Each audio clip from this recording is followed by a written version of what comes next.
Hello everyone. Special academy में आप सभी का स्वागत है।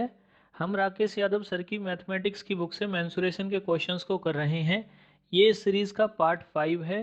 पार्ट 4 तक हम 80 तक के क्वेश्चंस को कवर कर चुके हैं। अगर आपने पार्ट 4 तक की वीडियोस को नहीं देखा है तो उनको देख लीजिए, उनका लिंक आपको नीचे डिस्क्रिप्शन बॉक्स में मिल जाएगा। आज पार्ट 5 में हम 81 से लेकर के 100 तक के क्वेश्चंस को कवर करेंगे। इस वीडियो की पीडीएफ का लिंक आपको हमारे टेलीग्राम चैनल पर मिल जाएगा और टेलीग्राम का लिंक आपको नीचे डिस्क्रिप्शन बॉक्स में मिल जाएगा।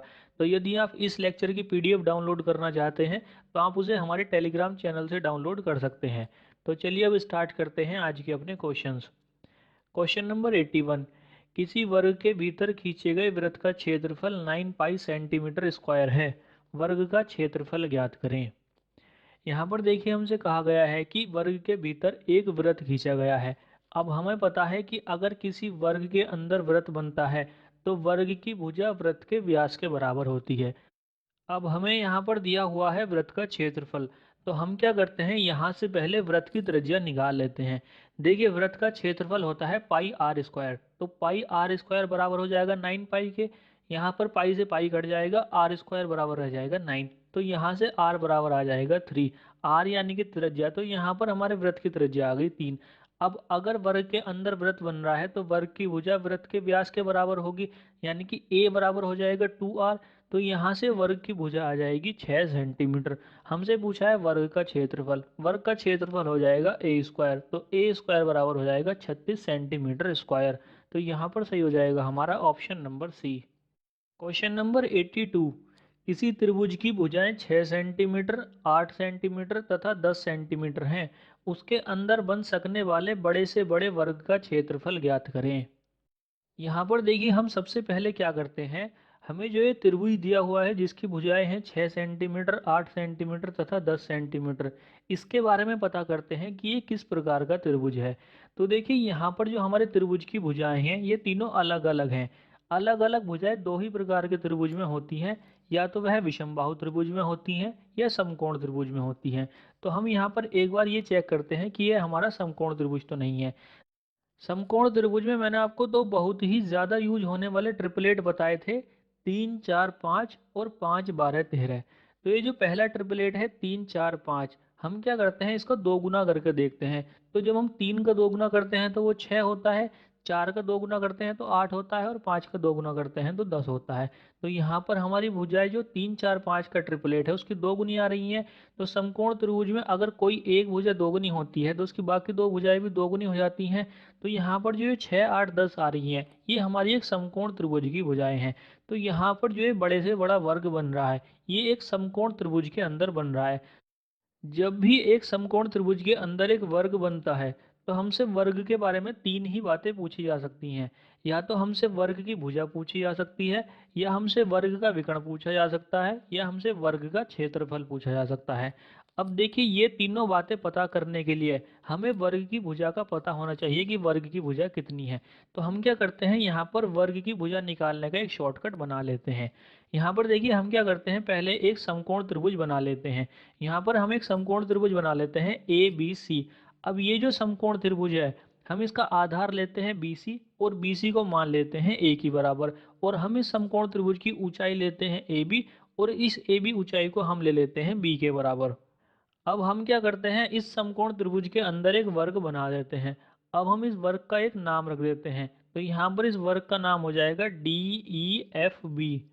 अब देखिए ये जो हमारा वर्ग बना है हम इसकी भुजा ले लेते हैं x के बराबर। तो यहाँ पर अगर वर्ग की एक भुजा x होगी तो उसकी बाकी भुजाएं भी x के बराबर हो जाएंगी। अब देखिए ये जो हमारा त्रिभुज ABC है इसमें जो AB ऊंचाई थी ये थी B के बराबर। अब इस B में से DB है x के बराबर। अगर DB x के बराबर है तो AD निकालने के लिए हम क्या करेंगे, B में से x को घटा देंगे तो AD आ जाएगा यहाँ पर B माइनस एक्स। इसी प्रकार जो त्रिभुज ABC का आधार BC है ये है A के बराबर। अब इस A में से FB हो गया x के बराबर। तो अगर यहाँ पर हमें CF निकालना हो तो CF निकालने के लिए हम क्या करेंगे, A में से x को घटा देंगे तो यहाँ पर CF आ जाएगा A माइनस एक्स। अब देखिए ये जो हमारा त्रिभुज ABC है इसके अंदर तीन आकृति बन रही हैं। एक तो बन रहा है त्रिभुज ADE, एक बन रहा है वर्ग DEFB और एक दूसरा त्रिभुज बन रहा है त्रिभुज EFC। तो हम क्या करेंगे, यहाँ पर त्रिभुज ABC के क्षेत्रफल को ये जो तीन आकृति बन रही हैं इनके क्षेत्रफल के बराबर रख देंगे। तो यहाँ पर एरिया ऑफ त्रिभुज ABC बराबर हो जाएगा एरिया ऑफ त्रिभुज ADE प्लस एरिया ऑफ वर्ग EFBD प्लस एरिया ऑफ त्रिभुज EFC। अब यहाँ पर हमारा त्रिभुज ABC है एक समकोण त्रिभुज।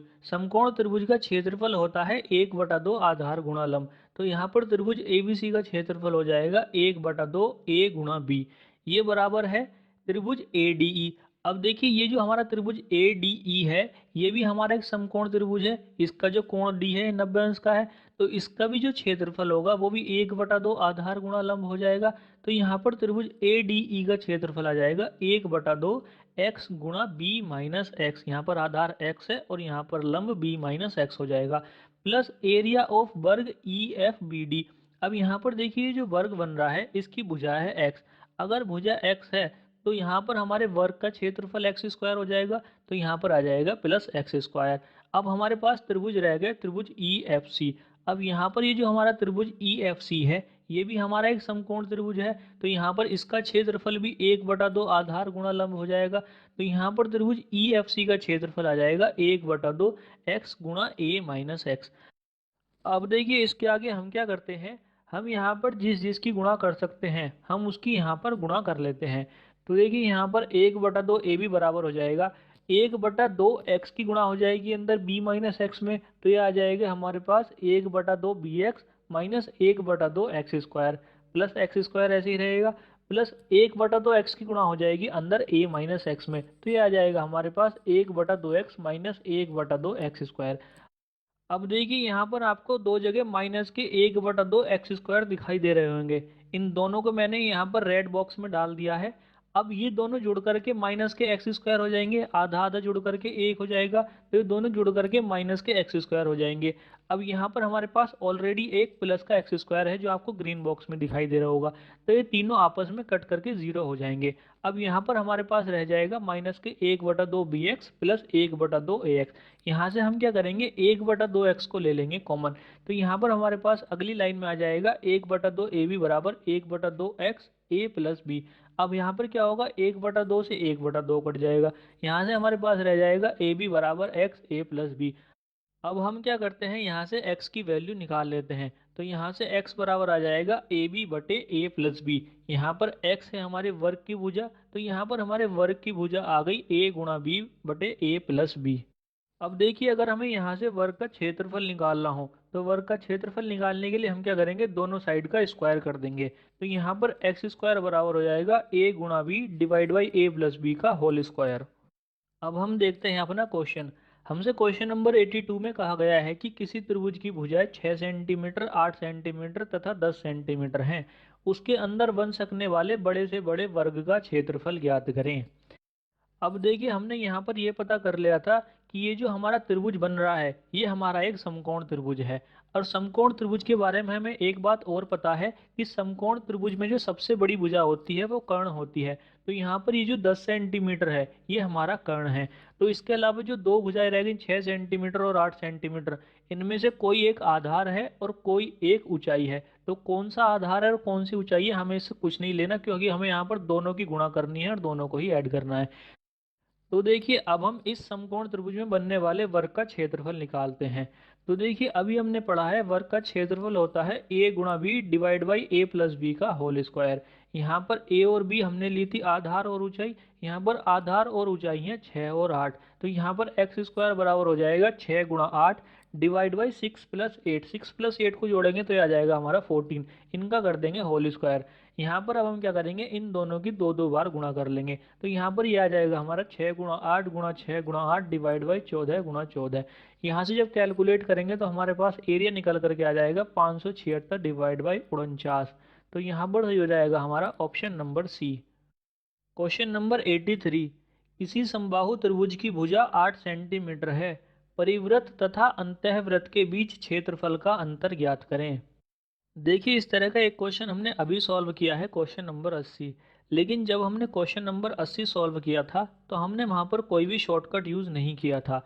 हमने वहाँ पर क्या किया था, सीधा फॉर्मूला लगा करके अपने जो परिवृत्त और अंतर्वृत्त के क्षेत्रफल का अंतर था उसके बराबर रख दिया था। तो हमने वहाँ पर कोई भी शॉर्टकट यूज़ नहीं किया था, तो हमारा आंसर काफ़ी लंबा हो गया था। अब हम क्या करते हैं, यहाँ पर समबाहु त्रिभुज के परिवृत्त और अंतर्वृत्त के क्षेत्रफल का जो अंतर होता है, हम उसके शॉर्टकट को यहाँ पर निकाल लेते हैं। देखिए, हमने वृत्त का क्षेत्रफल बढ़ा है पाई आर स्क्वायर। अब यहाँ पर जो वृत्त बाहर बन रहा है उसका क्षेत्रफल ज़्यादा होगा और जो वृत्त अंदर बन रहा है उसका क्षेत्रफल कम होगा। तो हम क्या करते हैं, यहाँ पर बाहर वाले वृत्त के क्षेत्रफल में से अंदर वाले वृत्त के क्षेत्रफल को घटा देते हैं।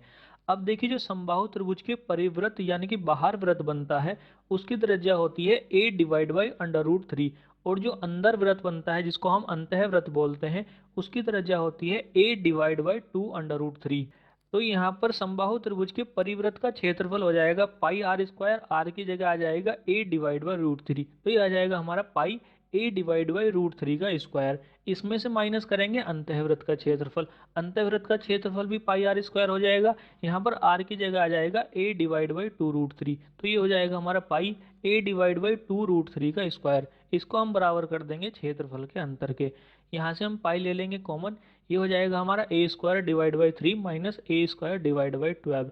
यहाँ पर हम क्या करेंगे, पाई की वैल्यू रख लेंगे 22/7 और 3 और 12 का एलसीएम ले लेंगे 12।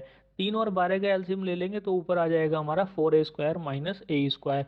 यहाँ पर हम क्या करेंगे, 22/7 4a स्क्वायर में से a स्क्वायर घटा देंगे तो यह रह जाएगा हमारा 3a स्क्वायर डिवाइड बाई 12। यहाँ से कैलकुलेट करेंगे तो हमारे परिवृत्त और अंतःवृत्त के क्षेत्रफल का अंतर आ जाएगा 11a square divide by 14।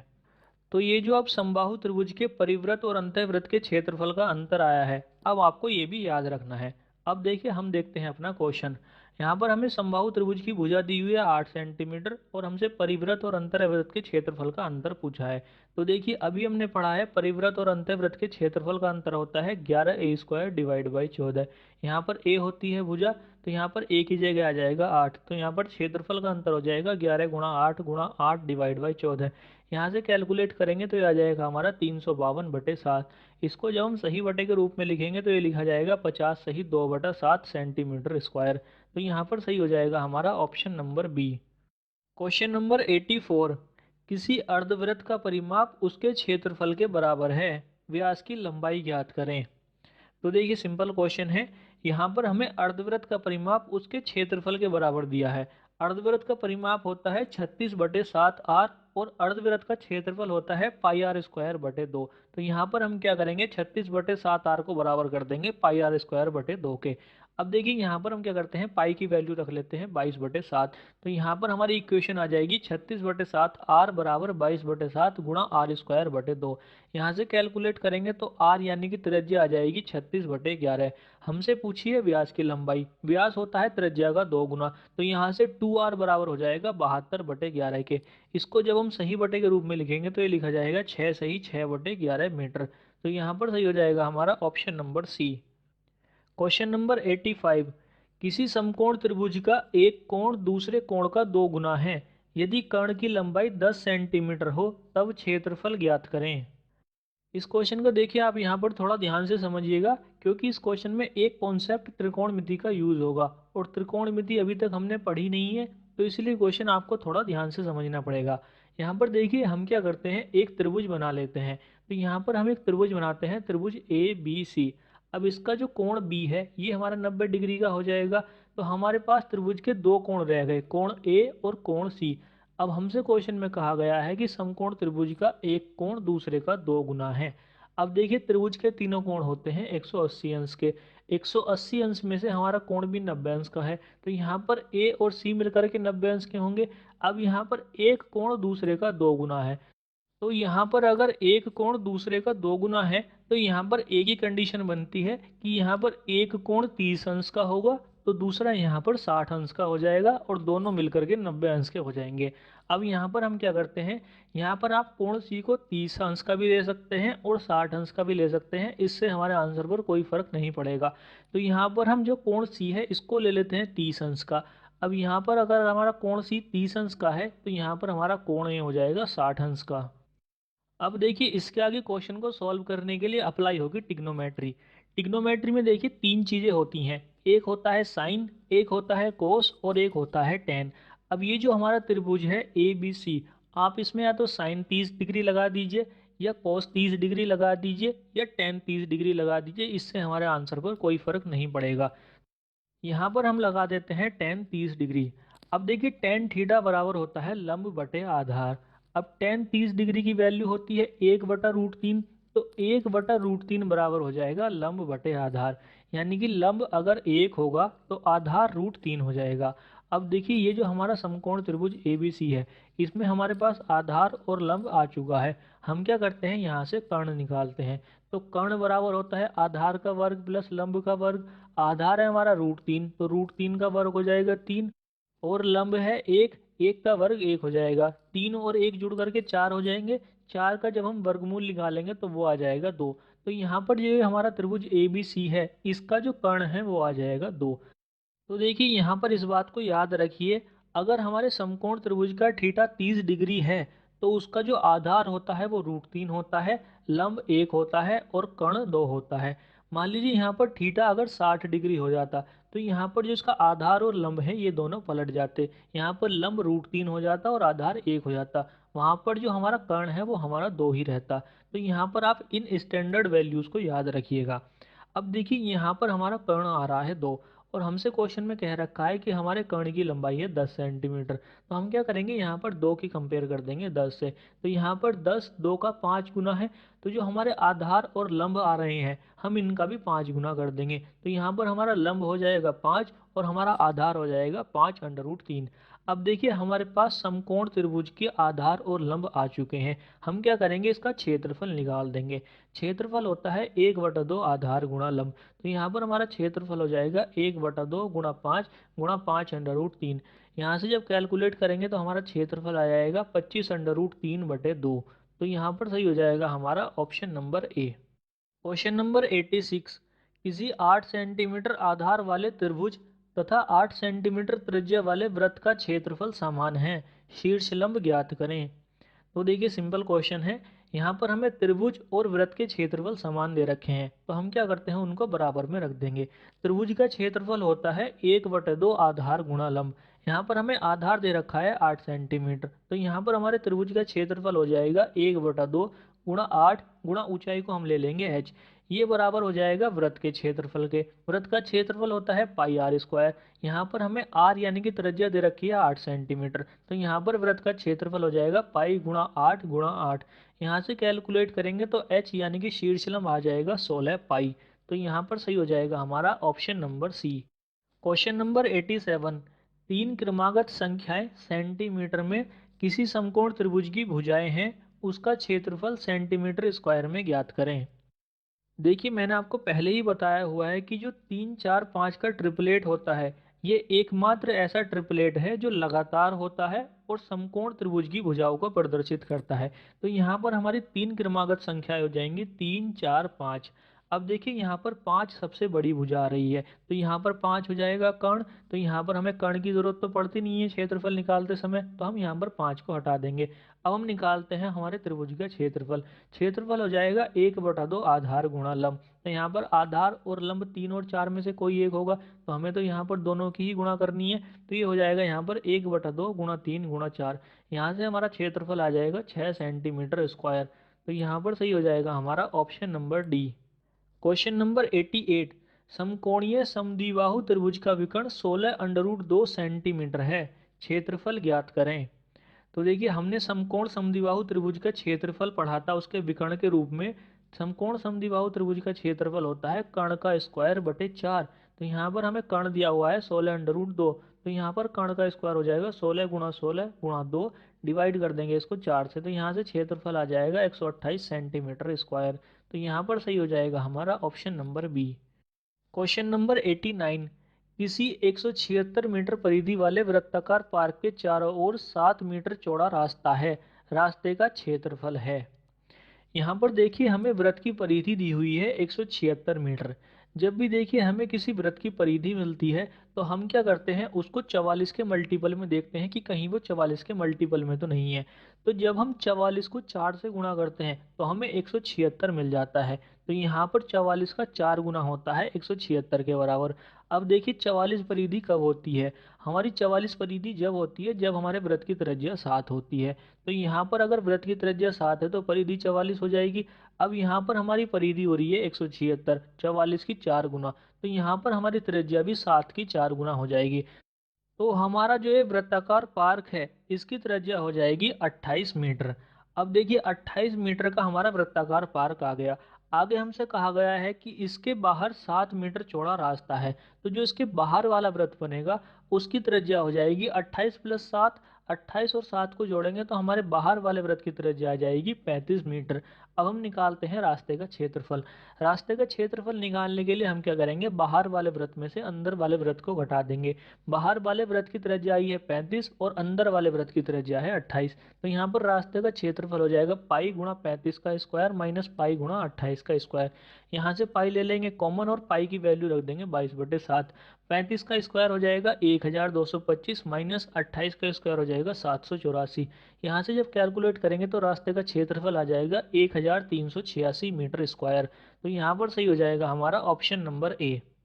Question number 90, किसी वर्ग के कोनों पर बने 4 सेंटीमीटर त्रिज्या वाले 4 वृत्त एक दूसरे को बाहर से स्पर्श करते हैं। वर्ग तथा वृत्तों के बीच रिक्त स्थान का क्षेत्रफल ज्ञात करें। यहाँ पर देखिए हमें वर्ग के 4 कोनों पर 4 वृत्त बनाने हैं, और जब हम वो 4 वृत्त बनाएंगे जो कि समान त्रिज्या के हैं तो वो एक दूसरे को बाहर से स्पर्श करेंगे। तो देखिए अगर हम इसका डायग्राम बनाएंगे तो हमारा डायग्राम कुछ इस तरीके से बनेगा।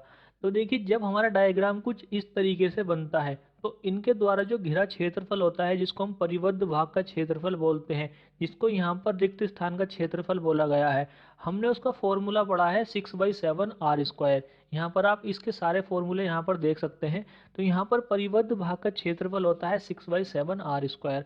अब देखिए यहाँ पर अगर हम अपने ऑप्शंस को देखें तो हमारे सारे ऑप्शंस पाई में आ रहे हैं, तो इसका मतलब हमें अपनी वैल्यू को पाई में ही रखना है। तो हम यहाँ पर क्या करते हैं, जो हमारे परिबद्ध भाग का क्षेत्रफल है इसकी जो दूसरी लाइन है आर स्क्वायर बराबर 4 माइनस 22/7, यहाँ पर हम 22/7 की जगह पाई रख लेंगे। तो यहाँ से हमारे परिबद्ध भाग का क्षेत्रफल आ जाएगा आर स्क्वायर 4 माइनस पाई। अब हम सॉल्व करते हैं अपना क्वेश्चन। यहाँ पर देखिए इस क्वेश्चन में हमें त्रिज्या दी हुई है 4 सेंटीमीटर, तो यहाँ पर रिक्त स्थान का क्षेत्रफल हो जाएगा R square 4 minus pi. R की जगह आ जाएगा 4, तो 4 का स्क्वायर हो जाएगा 16, तो रिक्त स्थान का क्षेत्रफल आ जाएगा 16 4 माइनस पाई। तो यहाँ पर सही हो जाएगा हमारा option number B. Question number 91, समबाहु त्रिभुज की प्रत्येक भुजा 14√3 सेंटीमीटर है, अंतःवृत्त का क्षेत्रफल ज्ञात करें। तो देखिए सिंपल क्वेश्चन है। अंतःवृत्त की त्रिज्या स्मॉल आर बराबर होती है a/2√3। यहाँ पर a यानी कि समबाहु त्रिभुज की भुजा है 14√3, तो यहाँ पर स्मॉल आर बराबर हो जाएगा 14√3/2√3। यहाँ से कट करेंगे तो यहाँ पर हमें स्मॉल आर बराबर मिल जाएगा 7। अब यहाँ पर देखिए त्रिज्या आ रही है 7, हमसे पूछा है वृत्त का क्षेत्रफल। हमें पता है अगर त्रिज्या 7 होती है तो परिधि 44 होती है और क्षेत्रफल 154 होता है। तो यहाँ पर हमारे वृत्त का क्षेत्रफल हो जाएगा 154 सेंटीमीटर स्क्वायर। तो यहाँ पर सही हो जाएगा हमारा option number C. Question number 92, किसी तार को समबाहु त्रिभुज के रूप में मोड़ा गया जिसके द्वारा घिरा क्षेत्रफल 121√3 सेंटीमीटर स्क्वायर है। यदि समान तार को वृत्त के रूप में मोड़ा जाए तो वृत्त का क्षेत्रफल ज्ञात करें। देखिए मैंने आपसे कहा है कि जब भी किसी तार को एक आकृति से दूसरी आकृति के रूप में मोड़ा जाता है तो उन दोनों के जो परिमाप होते हैं वो आपस में बराबर होते हैं। तो यहाँ पर समबाहु त्रिभुज का परिमाप वृत्त के परिमाप के बराबर होगा। तो हम क्या करते हैं, यहाँ पर समबाहु त्रिभुज का परिमाप निकाल लेते हैं। हमें यहाँ पर समबाहु त्रिभुज का क्षेत्रफल दिया है 121√3। हमें पता है समबाहु त्रिभुज का क्षेत्रफल होता है √3/4 ए स्क्वायर। तो हम क्या करेंगे, यहाँ पर √3/4 ए स्क्वायर को बराबर रख देंगे 121√3 के। यहाँ पर √3 से √3 कट जाएगा और डिवाइड में जो 4 है ये 121 के साथ गुणा में पहुंच जाएगा। तो यहाँ से ए स्क्वायर बराबर आ जाएगा 121 गुणा 4। यहाँ से जब हम वर्गमूल लेंगे तो 121 का वर्गमूल हो जाएगा 11 और 4 का वर्गमूल हो जाएगा 2। तो यहाँ से समबाहु त्रिभुज की भुजा आ जाएगी 22 सेंटीमीटर। अब देखिए ये आई है समबाहु त्रिभुज की भुजा, हमें निकालना है समबाहु त्रिभुज का परिमाप। समबाहु त्रिभुज का परिमाप होता है 3a, तो यहाँ से समबाहु त्रिभुज का परिमाप आ जाएगा 66। अब ये जो समबाहु त्रिभुज का परिमाप आया है ये बराबर हो जाएगा वृत्त के परिमाप के।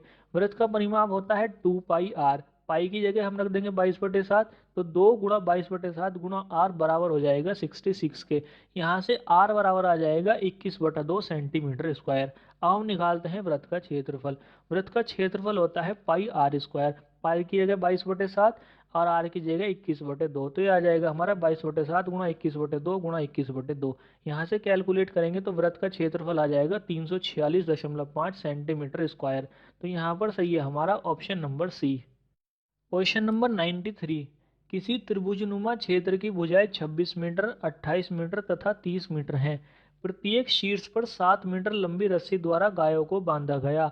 गायों द्वारा बिना चरा हुआ भाग का क्षेत्रफल ज्ञात करें। यहाँ पर देखिए, इस क्वेश्चन को समझने के लिए हम क्या करते हैं, एक डायग्राम बना लेते हैं। हम क्या करते हैं, पहले एक त्रिभुजनुमा क्षेत्र बनाते हैं। अब ये जो त्रिभुजनुमा क्षेत्र है, हमें इसकी भुजाएं दे रखी हैं 26 मीटर, 28 मीटर तथा 30 मीटर। आगे हमसे कहा गया है कि इसके प्रत्येक शीर्ष पर 7 मीटर लंबी रस्सी द्वारा गायों को बांधा गया है। अब देखिए, जब हम 7 मीटर लंबी रस्सी द्वारा गायों को बांधेंगे तो गाय प्रत्येक शीर्ष से 7 मीटर लंबी दूरी तक की घास को ही चर पाएगी। तो यहाँ पर हमारी जो घास चरी जाएगी उसका चित्र कुछ इस तरीके से आ जाएगा। अब देखिए, हमें निकालना है बिना चरे हुए भाग का क्षेत्रफल। तो देखिए, बिना चरे हुए भाग का क्षेत्रफल निकालने के लिए हम क्या करेंगे, हमारा जो ये त्रिभुज है, इस त्रिभुज के क्षेत्रफल में से जो ये 3 त्रिज्याखंड बने हुए हैं, इन तीनों त्रिज्याखंड के क्षेत्रफल को घटा देंगे। यहाँ पर देखिए, ये जो 3 त्रिज्या खंड हैं, इनमें से प्रत्येक की त्रिज्या 7 मीटर के बराबर है, क्योंकि यहाँ पर गायों को 7 मीटर लंबी रस्सी द्वारा बांधा गया है। तो यहाँ पर r बराबर हो जाएगा 7 मीटर। अब यहाँ पर देखिए, तीनों की जो त्रिज्या है वो बराबर है। इसका मतलब ये तीनों एक ही वृत्त के हिस्से हैं। तो यहाँ पर जब हम इनका क्षेत्रफल निकालेंगे तो यहाँ पर अगर हमें इन तीनों के कोण पता चल जाए तो हम इन तीनों के कोण को एक साथ जोड़ करके निकाल देंगे। यहाँ पर देखिए, ये जो 3 त्रिज्या खंड हैं, ये बन रहे हैं हमारे त्रिभुज के अंदर। और त्रिभुज के जो तीनों कोण होते हैं वे होते हैं 180 अंश के बराबर। तो यहाँ पर ये जो तीनों त्रिज्याखंड हैं, इन तीनों त्रिज्याखंडों का जो योग होगा वो हो जाएगा 180 अंश के बराबर। तो यहाँ पर हमारे तीनों त्रिज्याखंड का जो क्षेत्रफल होगा वो हो जाएगा पाई r स्क्वायर गुणा थीटा बटे 360। थीटा की जगह आ जाएगा 180। तो यहाँ पर तीनों त्रिज्याखंड का क्षेत्रफल हो जाएगा पाई r स्क्वायर बटे 2। अब हम निकालते हैं त्रिभुज का क्षेत्रफल। यहाँ पर देखिए, हमें त्रिभुज की भुजाएं दी हुई हैं 26 मीटर, 28 मीटर और 30 मीटर। यहाँ पर देखिए, ये जो भुजाएं हैं ये तीनों अलग अलग हैं। जब त्रिभुज की तीनों भुजाएं अलग अलग होती हैं, इसका मतलब वो एक विषमबाहु त्रिभुज होता है। तो हमें यहाँ पर विषमबाहु त्रिभुज का क्षेत्रफल निकालना है। विषमबाहु त्रिभुज का क्षेत्रफल निकालने के लिए पहले हमें अर्ध परिमाप निकालना पड़ता है। तो हम यहाँ पर पहले अर्ध परिमाप निकालते हैं। तो यहाँ पर s बराबर हो जाएगा 26 + 28 + 30/2। यहाँ से जब कैलकुलेट करेंगे तो अर्ध परिमाप आ जाएगा हमारा 42 मीटर। अब हम निकालते हैं क्षेत्रफल। विषमबाहु त्रिभुज का क्षेत्रफल होता है square root s, s minus a, s minus b, s minus c। s आया है हमारा 42, तो ये हो जाएगा हमारा 42, 42 माइनस 26, 42 माइनस 28, 42 माइनस 30। यहाँ से जब कैलकुलेट करेंगे तो हमारा क्षेत्रफल आ जाएगा 336 मीटर स्क्वायर। अब हम निकालेंगे तीनों सेक्टर का क्षेत्रफल। तीनों सेक्टर का क्षेत्रफल हमने निकाला है पाई r स्क्वायर बटे 2। अब देखिए, अगर हम यहाँ पर पहले पाई r स्क्वायर का क्षेत्रफल निकाले तो कितना आएगा। देखिए, पाई r स्क्वायर और r है यहाँ पर 7 मीटर। अगर r 7 होता है तो हमारा जो क्षेत्रफल होता है वो होता है 154। तो यहाँ पर पाई r स्क्वायर आ जाएगा 154। तो यहाँ पर तीनों सेक्टर का क्षेत्रफल हो जाएगा 154/2, यानी कि तीनों सेक्टर का क्षेत्रफल आ जाएगा 77 मीटर स्क्वायर। अब हम निकालते हैं बिना चरा हुआ भाग। तो बिना चरा हुआ भाग आ जाएगा 336 माइनस 77। इसको कैलकुलेट करेंगे तो ये आ जाएगा हमारा 259। तो यहाँ पर सही हो जाएगा हमारा option number B. Question number 94। समबाहु त्रिभुज ABC की भुजा AB तथा AC पर दो मध्य बिंदु P तथा Q इस प्रकार हैं कि PQ पैरेलल BC। यदि PQ बराबर 5 सेंटीमीटर तब त्रिभुज APQ का क्षेत्रफल ज्ञात करें। यहाँ पर देखिए, इस क्वेश्चन को समझने के लिए हम क्या करते हैं, एक डायग्राम बना लेते हैं। यहाँ पर हम एक समबाहु त्रिभुज बना लेते हैं ABC। अब हमसे क्वेश्चन में कहा गया है कि भुजा AB तथा AC पर दो मध्य बिंदु P तथा Q हैं। तो हम यहाँ पर AB का मध्य बिंदु ले लेते हैं P और AC का मध्य बिंदु ले लेते हैं Q। अब हमसे आगे कहा गया है कि PQ पैरेलल है BC के। तो हम यहाँ पर P और Q को मिला देते हैं, तो ये पैरेलल यानी कि समांतर है BC के। अब हमें आगे PQ की लंबाई दी हुई है 5 सेंटीमीटर। अब हमें यहाँ पर त्रिभुज APQ का क्षेत्रफल बताना है। यहाँ पर देखिए, समबाहु त्रिभुज की एक विशेषता और जान लीजिए। जैसे हमने यहाँ पर ए बी का मध्य बिंदु लिया है P और यहाँ पर ए सी का मध्य बिंदु लिया है Q। अब यहाँ पर जब हम P और Q को मिलाते हैं तो ये जो पी क्यू हमारी भुजा आई है ये बी सी की आधी होती है। ये समांतर भी होती है और आधी भी होती है। अब देखिए हमारा जो ये त्रिभुज यहाँ पर ए पी क्यू आया है, इसमें जो ए पी है ये ए बी की आधी है, जो ए क्यू है ये ए सी की आधी है और जो पी क्यू है ये बी सी की आधी है। तो यहाँ पर हमारा जो त्रिभुज ए पी क्यू है ये आधी आधी भुजाओं से मिलकर के बना है। अगर यहाँ पर हमारा त्रिभुज ए बी सी समबाहु त्रिभुज है तो यहाँ पर हमारा त्रिभुज ए पी क्यू भी समबाहु त्रिभुज हो गया। अब यहाँ पर हमें पी क्यू दे रखा है 5 सेंटीमीटर, यानी कि हमें यहाँ पर एक भुजा दे रखी है, तो एक भुजा अगर 5 सेंटीमीटर है तो बाकी भुजाएं भी 5 सेंटीमीटर के बराबर हो जाएंगी। तो यहाँ पर हमारे समबाहु त्रिभुज का क्षेत्रफल हो जाएगा √3/4 ए स्क्वायर। यहाँ पर हमारी ए है 5, तो यहाँ पर हमारे समबाहु त्रिभुज यानी कि त्रिभुज ए पी क्यू का क्षेत्रफल आ जाएगा 25√3/4। तो यहाँ पर सही हो जाएगा हमारा option number C. Question number 95, त्रिभुज ए बी सी में ओ केंद्रक तथा A D B E C F माध्यिकाएं हैं तथा त्रिभुज ए ओ ई 15 सेंटीमीटर स्क्वायर है। चतुर्भुज बी डी ओ एफ का क्षेत्रफल ज्ञात करें। यहाँ पर देखिए हमको एक त्रिभुज दिया हुआ है, त्रिभुज ए बी सी। अब हमें इस त्रिभुज के बारे में ये नहीं बताया है कि ये किस प्रकार का त्रिभुज है, तो हम यहाँ पर इसको किसी भी प्रकार का त्रिभुज ले सकते हैं। तो हम यहाँ पर इसको ले लेते हैं समबाहु त्रिभुज। अगर हमारा त्रिभुज ए बी सी समबाहु त्रिभुज है तो अब हम क्या करते हैं, इसका एक डायग्राम ड्रॉ कर लेते हैं। तो देखिए ये हो जाएगा हमारा एक समबाहु त्रिभुज। अब हमसे आगे कहा गया है कि ओ केंद्रक तथा A D B E C F माध्यिकाएं हैं। तो देखिए अगर हम इसकी माध्यिकाएं खींचते हैं तो हमारी माध्यिकाएं इस तरह से आ जाएंगी। तो यहाँ पर हमारी माध्यिकाएं आ गई ए डी बी ई और सी एफ, और जहाँ पर ये माध्यिकाएं मिल रही हैं वो हो जाएगा हमारा केंद्रक और उसको हम ले लेंगे ओ। अब देखिए आगे हमें त्रिभुज ए ओ ई का क्षेत्रफल दिया हुआ है 15 सेंटीमीटर स्क्वायर। अब हम यहाँ पर ये देखते हैं कि हमारा त्रिभुज ए ओ ई किस प्रकार का है। हमने यहाँ पर देखिए त्रिभुज ए बी सी लिया है, एक समबाहु त्रिभुज। तो अगर हमारा ए बी सी समबाहु त्रिभुज है तो हमें पता है उसकी जो माध्यिकाएं होती हैं वो सामने वाली भुजा पर लंब भी होती हैं और सामने वाली भुजा को दो बराबर भागों में बांटती हैं। तो यहाँ पर जैसे हमारी माध्यिका है बी ई, ये हमारी लंब हो जाएगी ए सी पर और ये ए सी को दो बराबर भागों में भी बांटेगी। तो यहाँ पर देखिए जो बी ई है ये लंब है ए सी पर। अगर हम बी ई का छोटा रूप ले ले ओ ई, तो ओ ई भी लंब हो जाएगा ए सी पर। अब हम ए सी का भी छोटा रूप ले लेते हैं ए ई, तो यहाँ पर ओ ई लंब हो जाएगा ए ई पर भी। तो यहाँ पर देखिए जो हमारा कोण ई है ये हमारा 90 डिग्री का आ रहा है। तो यहाँ पर हमारा जो त्रिभुज ए ओ ई है ये हमारा एक समकोण त्रिभुज हो जाएगा। हमें इसका क्षेत्रफल दिया हुआ है 15 सेंटीमीटर स्क्वायर, तो यहाँ पर हम लिख लेंगे 15। अब देखिए हम देखते हैं एक दूसरा त्रिभुज, त्रिभुज ए ओ एफ। अब यहाँ पर जो ओ एफ है ये भी हमारा लंब हो जाएगा क्योंकि ये सी एफ का भाग है, और यहाँ पर ये लंब हो जाएगा ए एफ पर। ए एफ हमारा भाग है ए बी का, तो हमने यहाँ पर ए बी को आधा ले लिया है ए एफ, तो ये इस पर लंब हो जाएगा। तो ये भी हमारा एक समकोण त्रिभुज है। अब यहाँ पर जो ओ ई है इतनी ही लंबाई का ओ एफ है, और जितनी लंबाई का ए ई है उतनी ही लंबाई का ए एफ है, और यहाँ पर ए ओ कॉमन है। तो यहाँ पर ये दोनों त्रिभुज समान लंबाई के हो गए।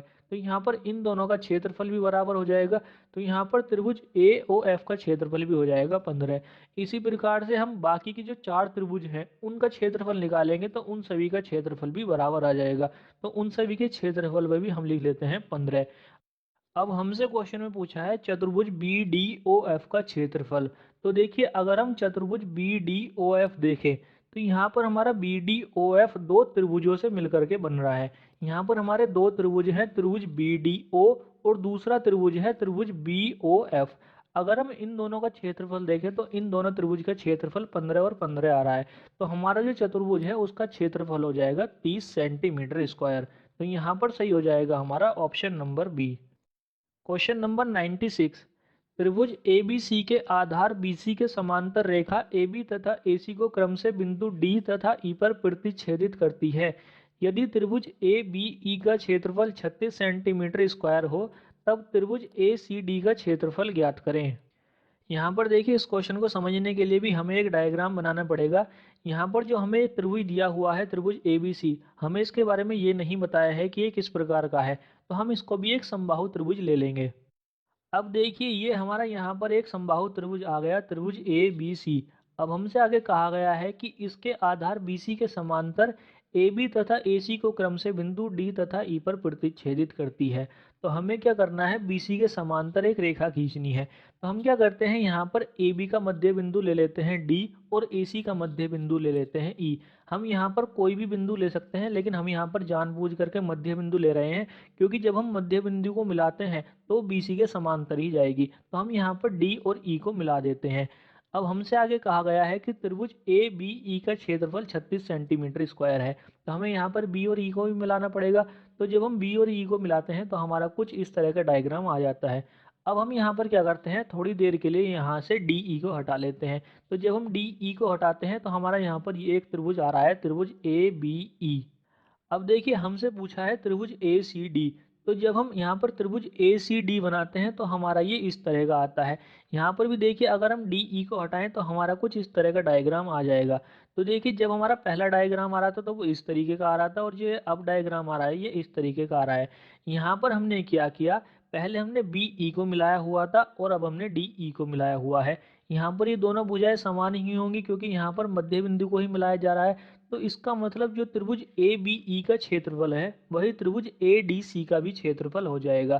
तो यहाँ पर हमें त्रिभुज ABE का क्षेत्रफल दिया हुआ है 36 सेंटीमीटर स्क्वायर। तो यहाँ पर त्रिभुज ACD का क्षेत्रफल भी हो जाएगा 36 centimetre square.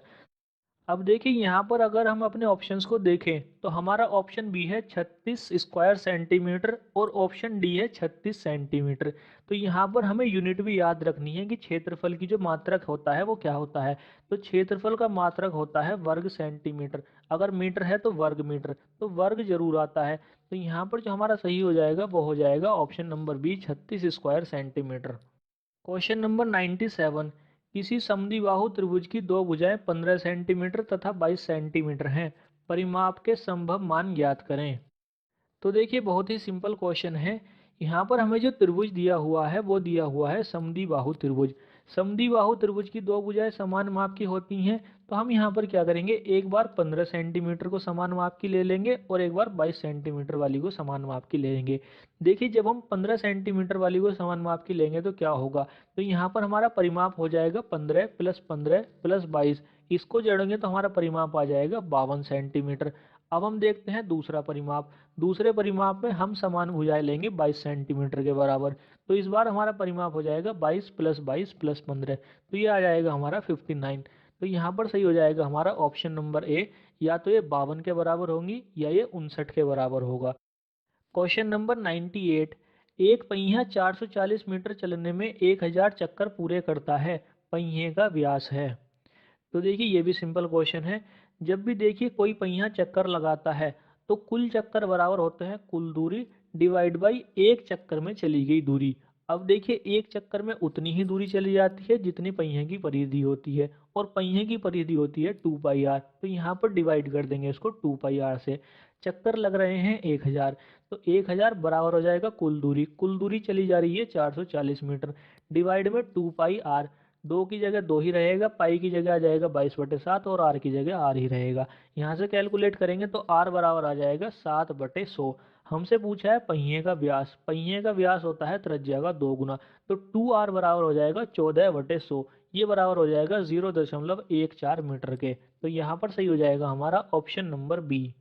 Question number 99, 10 centimetre व्यास वाले तीन वृत्त एक दूसरे को स्पर्श करते हैं तथा उन्हें एक रबर द्वारा बांधा जाता है, रबर की लंबाई ज्ञात करें। देखिए जब भी तीन वृत्त एक दूसरे को बाहरी रूप से स्पर्श करते हैं तो वहां पर जो हमारी कंडीशन निकल के आती है वो ये आती हैं। जो इनके द्वारा परिबद्ध भाग का क्षेत्रफल होता है वो होता है r² ब्रैकेट √3 - π/2। जो परिबद्ध भाग में जो वृत्त बनता है जो आपको ग्रीन कलर में दिखाई दे रहा है उसकी त्रिज्या होती है r ब्रैकेट 2 डिवाइड बाई √3 - 1। जो एक बाह्य वृत्त बनता है जो इन तीनों वृत्तों को बाहर से टच करता है उसकी त्रिज्या होती है r 2 डिवाइड बाई √3 + 1। और जो रस्सी की लंबाई होती है, यहाँ पर आप इसको रस्सी कहिए, रबड़ कहिए, रबड़ बैंड कहिए, कुछ भी कहिए, तो इसकी लंबाई होती है 6r + 2πr। यहाँ पर हमसे इसी की लंबाई पूछी है, तो यहाँ पर रस्सी की लंबाई हो जाएगी 6r + 2πr। तो अब हम देखते हैं अपना क्वेश्चन। यहाँ पर देखिए हमें वृत्त का व्यास दिया हुआ है 10 सेंटीमीटर। अगर व्यास 10 सेंटीमीटर है तो त्रिज्या 5 सेंटीमीटर हो जाएगी। तो यहाँ पर अगर हम फॉर्मूले में रखेंगे तो 6r यानी कि 6 गुणा 5 तो ये 30 हो जाएगा, और 2 पाई आर, आर की जगह 5 हो जाएगा तो ये आ जाएगा हमारा 10 पाई। तो रस्सी की लंबाई हो जाएगी 30 प्लस 10 पाई। तो यहाँ पर सही हो जाएगा हमारा option number B. Question number 100। 10 centimetre भुजा वाले समबाहु त्रिभुज ABC में भुजा BC को बिंदु D तथा E द्वारा 3 बराबर भागों में बांटा गया। AD की लंबाई सेंटीमीटर में ज्ञात करें। तो देखिए यहाँ पर हमें 10 सेंटीमीटर वाला एक समबाहु त्रिभुज ABC दिया हुआ है। तो हम क्या करते हैं, यहाँ पर एक त्रिभुज बना लेते हैं। तो यहाँ पर हमारा एक त्रिभुज आ जाता है ABC। अब हमसे आगे कहा गया है कि इसकी जो भुजा BC है इसको D तथा E द्वारा 3 बराबर भागों में बांटा जाता है। तो हमें यहाँ पर दो बिंदु लेने हैं D और E। आगे हमसे कहा गया है कि AD की लंबाई ज्ञात करें। तो देखिए अगर हम A से D को मिलाएंगे तो हमारी A से D इस तरीके से मिल जाएगी, और अगर हम ए से ई को मिलाएंगे तो ए से ई हमारी इस तरीके से मिल जाएगी। अब देखिए एडी की लंबाई निकालने के लिए हम क्या करेंगे, बिंदु ए से भुजा बीसी पर एक लंब गिराएंगे। तो हमारा यहाँ पर लंब आ जाएगा ए एफ। अब देखिए हम यहाँ पर थोड़ी देर के लिए क्या करेंगे, यहाँ से ए डी को हटा देंगे। अगर हम ए डी को हटा देंगे तो हमारा चित्र इस तरीके से आ जाएगा। अब देखिए हमने यहाँ पर ए एफ लंब गिराया है, यानी कि हमारा जो कोण एफ है ये हमारा 90 डिग्री का है। तो हमारा जो त्रिभुज आ रहा है त्रिभुज ए एफ बी, इसमें हम पाइथागोरस फिर में लगा देते हैं। तो देखिए हमारा यहाँ पर कोण एफ है 90 डिग्री का। 90 डिग्री के सामने होता है कर्ण, तो यहाँ पर ए बी हो जाएगा कर्ण। तो ए बी स्क्वायर बराबर हो जाएगा A F square plus F B square. A B है हमारा 10 सेंटीमीटर, क्योंकि हमें समबाहु त्रिभुज की भुजा दी हुई है 10। तो यहाँ पर 10 का वर्ग हो जाएगा 100। ये बराबर हो जाएगा A F square plus F B. अब देखिए हमने क्या किया था, ए एफ लंब गिराया था भुजा बीसी पर। अब ये हमारा एक समबाहु त्रिभुज है, तो जब हम लंब गिराते हैं तो हमारी भुजा दो बराबर भागों में बढ़ जाती है। तो बीसी जो हमारी 10 सेंटीमीटर की थी ये हमारी 5-5 सेंटीमीटर के दो भागों में बढ़ गई। तो हमारा यहाँ पर एफ बी आ चुका है 5। 5 का वर्ग करेंगे तो वो आ जाएगा हमारा 25। अब यहाँ से अगर हम ए एफ स्क्वायर निकालेंगे तो वो आ जाएगा हमारा 75। यहाँ से ए एफ आ जाएगा हमारा 5√3। अब हम अपनी भुजा ए डी को वापस ले आते हैं। अब आपको एक त्रिभुज दिखाई दे रहा होगा, त्रिभुज ए एफ डी। अब ये जो हमारा त्रिभुज है ये भी एक समकोण त्रिभुज है, क्योंकि हमारा कोण एफ 90 डिग्री का है। तो हम क्या करते हैं, इसमें भी पाइथागोरस फिर में लगा देते हैं। त्रिभुज ए एफ डी में देखिए एफ के सामने जो भुजा आ रही है वो आ रही है ए डी। तो यहाँ पर ए डी कर्ण हो जाएगा। तो ए डी का स्क्वायर बराबर हो जाएगा A F square plus F D square. यहाँ पर हमें ए डी की भुज लंबाई निकालनी है। तो ए डी स्क्वायर बराबर हो जाएगा A F square. A F square हमारे पास 75 है प्लस एफ डी स्क्वायर। अब यहाँ पर देखिए हम एफ डी की लंबाई को कैसे निकालेंगे। एफ डी की लंबाई निकालने के लिए हम क्या करते हैं, एफ बी की लंबाई में से बी डी की लंबाई को घटा देते हैं। एफ बी की लंबाई है 5, क्योंकि ये हमारी भुजा बी सी की आधी है। तो एफ बी की लंबाई है 5, इसमें से हमें घटानी है बी डी। अब देखिए जब हमने भुजा बी सी पर दो बिंदु लिए थे डी और ई, तो हमारी भुजा बी सी 3 बराबर भागों में बट गई थी। 3 बराबर भाग बने थे हमारे बी डी, डी ई और ई सी। तो यहाँ पर जो हमारा बी डी है इसकी लंबाई हो जाएगी 10/3, क्योंकि हमारी बी सी 3 बराबर भागों में बटी है और बी सी की लंबाई है 10। तो यहाँ पर बी डी की लंबाई हो जाएगी 10/3। तो यहाँ पर एफ डी की लंबाई हो जाएगी 5 - 10/3 का स्क्वायर। जब हम इसको ओपन करेंगे तो आ जाएगा हमारा 25/9। यहाँ से जब कैलकुलेट करेंगे तो ए डी की लंबाई आ जाएगी 10√7/3। तो यहाँ पर सही हो जाएगा हमारा ऑप्शन नंबर ए। तो आज की वीडियो के लिए बस इतना ही। अगर वीडियो पसंद आई हो तो लाइक कीजिए, नहीं पसंद आई तो डिसलाइक कीजिए, और डिसलाइक क्योंकि नीचे कमेंट सेक्शन में ज़रूर बता दीजिएगा। इस वीडियो की पीडीएफ का लिंक आपको हमारे टेलीग्राम चैनल पर मिल जाएगा, और टेलीग्राम का लिंक आपको नीचे डिस्क्रिप्शन बॉक्स में मिल जाएगा। तो यदि आप इस लेक्चर की पीडीएफ डाउनलोड करना चाहते हैं तो आप उसको हमारे टेलीग्राम चैनल से डाउनलोड कर सकते हैं। जय हिंद, जय भारत।